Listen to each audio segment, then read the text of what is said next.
সুনামগঞ্জের সর্ববৃহৎ বালু মহাল তাহিরপুরের জাদুকাটা নদীতে 2 মাস বালি পাথর উত্তোলন বন্ধ থাকায় বেকার হয়ে পড়েছেন 3 উপজেলার 50,000 শ্রমিক। নদীভিত্তিক আয় রোজগার না থাকায় শ্রমিকরা পরিবার পরিজন নিয়ে মানবেতর জীবনযাপন করছেন। বালু পাথর উত্তোলন বন্ধ থাকায় বিপাকে পড়েছেন ব্যবসায়ী ও হাজারো শ্রমিক। বুরহান উদ্দিনের তথ্য ছবি নিয়ে ডেস্ক রিপোর্ট। সুনামগঞ্জের তাহিরপুর উপজেলার পাহাড়ি নদী জাদুকাটা। এ নদী থেকে যুগ যুগ ধরে বালু পাথর আহরণ করে জীবিকা নির্বাহ করে আসছেন জামালগঞ্জ, বিশ্বম্ভরপুর ও তাহিরপুর উপজেলার শতাধিক গ্রামের অর্ধলক্ষাধিক জনগোষ্ঠী। সেই সাথে এ ব্যবসার সাথে জড়িত রয়েছেন হাজারো ব্যবসায়ী। কিন্তু উচ্চ আদালতের নিষেধাজ্ঞায় এই জাদুকাটা নদীতে বালু পাথর উত্তোলন ও পরিবহন কাজ বন্ধ রয়েছে।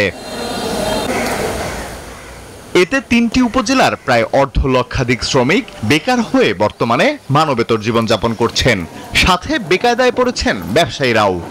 নদী বন্ধ হওয়াতে সোয়া লাখ শ্রমিক এলাকা ছেড়ে দিছে বাতের কারণে। এখন আমরা কাজ চাই, বাদ চাই।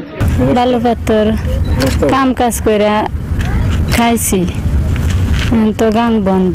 তারা কাম কাজ বন্ধ দিলে পাথর তুলবার লাগি না, সিঙ্গেল তুলবার লাগি না, মিল চলবার লাগি না। আমরা 2 দিনে 3 দিনে যাও, একদিন কাম করি, আমরা চলতাম কেমে, সংসার চালাইতাম কেমে। নিষেধাজ্ঞা থাকাকালীন শ্রমিকরা তাই সরকারি সহায়তার দাবি জানিয়েছেন। না খায় অনাহারে খুব তারা কষ্টের মধ্যে আছে আর কি। এই বিষয়ে যে সরকারের প্রতি আবেদন যে দ্রুত গতিতে খুলে দিলে মানে লেবার শ্রমিকরা কাজকর্ম করে জীবিকা অর্জন করে তাদের বাচ্চা কাচ্চা নিয়ে চলাফেরা করতে হবে। আদালতে বিষয়টি নিষ্পত্তি হলে বালু উত্তোলন আবার শুরু হবে বলছে জেলা প্রশাসন। স্টে অর্ডার আছে হাইকোর্ট বিভাগের, যেমন না আমাদের মানা করছে কেউ যাতে কোনোভাবে কোনো ধরনের এক্সট্রাকশন মজুত করতে না পারে বালু, তো আমরা সেটা বজায় রাখতেছি।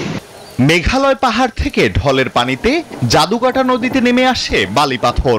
এসব বালু পাথর উত্তোলন করে সারা বছর জীবিকা নির্বাহ ও ছেলে মেয়েদের পড়াশোনার খরচ চালান শ্রমিকরা। আল হাদি খান, ডেস্ক রিপোর্ট, নিউজ 24।